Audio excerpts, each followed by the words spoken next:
ભરૂચના ઝઘડિયા તાલુકામાં નવનિર્મિત માર્ગના કામની ગુણવત્તા પર સવાલ ઉઠ્યા છે. સ્થાનિક લોકોના આક્ષેપો બાદ ભરૂચના સાંસદ મનસુખ વસાવાએ આ માર્ગનું જાતે નિરીક્ષણ કર્યું હતું. ભરૂચ જિલ્લાના ઝઘડિયા તાલુકાના હિંગોરિયાથી હરિપુરાને જોડતા નવનિર્મિત માર્ગનું કામ વિવાદમાં આવ્યું છે. સ્થાનિક રહીશોએ માર્ગના નિર્માણમાં તકલાદી કામગીરી થઈ હોવાના ગંભીર આક્ષેપ કર્યા હતા.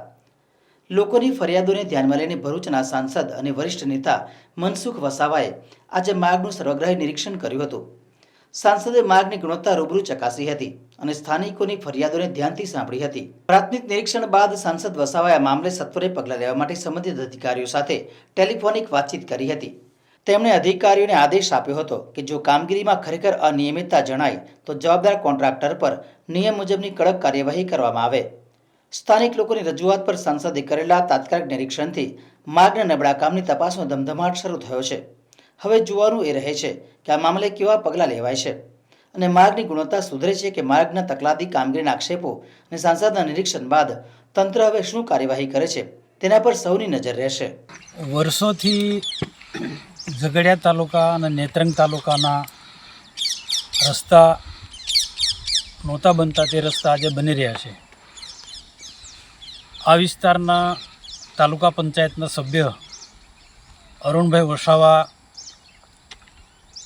રજૂઆતના કારણે આ હિંગોરિયાથી હરિપુરાનો રસ્તો 3,85 લાખના ખર્ચે મંજૂર થયો અને એ જ રીતના બ્રિજ, મિની બ્રિજ એ પણ 3 કરોડની આસપાસમાં મંજૂર થયો અને એ બ્રિજ પણ બની ગયો છે. પરંતુ બ્રિજનું કામ તકલાદી થયું છે. ક્યાંક ક્યાંક વચ્ચે અત્યારથી તરાડ પડવા માંડી છે અને બ્રિજની બંને સાઈડ પર જે પ્રોટેક્શન વોલ કે જે હોવું જોઈએ, પાળી હોવી જોઈએ, એ ખૂબ નીચી છે. નીચી પાડી એટલે એમાં વચ્ચે 1 મહિના પહેલાં ભેંસ પણ પડી અને ભવિષ્યમાં માણસો સ્કૂટરવાળા રાત્રે જતા એ પણ પડી શકે તેવી સંભાવના છે.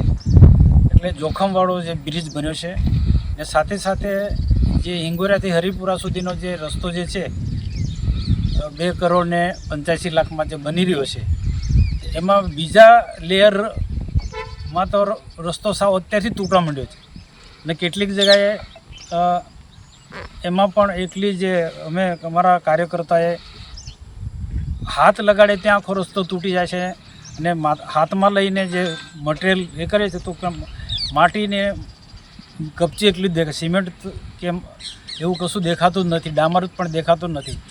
એટલે જ્યારે આ વિસ્તારના મારા તાલુકા પંચાયતના સભ્ય અરુણભાઈ વસાવાને આ ગામના લોકોએ, હિંગોરિયા ગામના લોકો અને હરિપુરાના લોકોએ રજૂઆત કરી, તેમને આ વિઝિટ લીધી અને ત્યાર પછી આજે હું અને ભરૂચ જિલ્લા બાંધકામ સમિતિના ચેરમેન રાયસિંગભાઈ પ્રત્યક્ષ આ વિસ્તારના લોકોની અને અરુણભાઈની રજૂઆતના કારણે મુલાકાત લેવા માટે આવ્યા છે. તો ખરેખર અરુણભાઈની અને ગામના લોકોની રજૂઆત બિલકુલ સાચી હતી અને આજે ડી સાથે પણ મેં વાતચીત કરી અને ડીનું પણ ધ્યાન દોર્યું.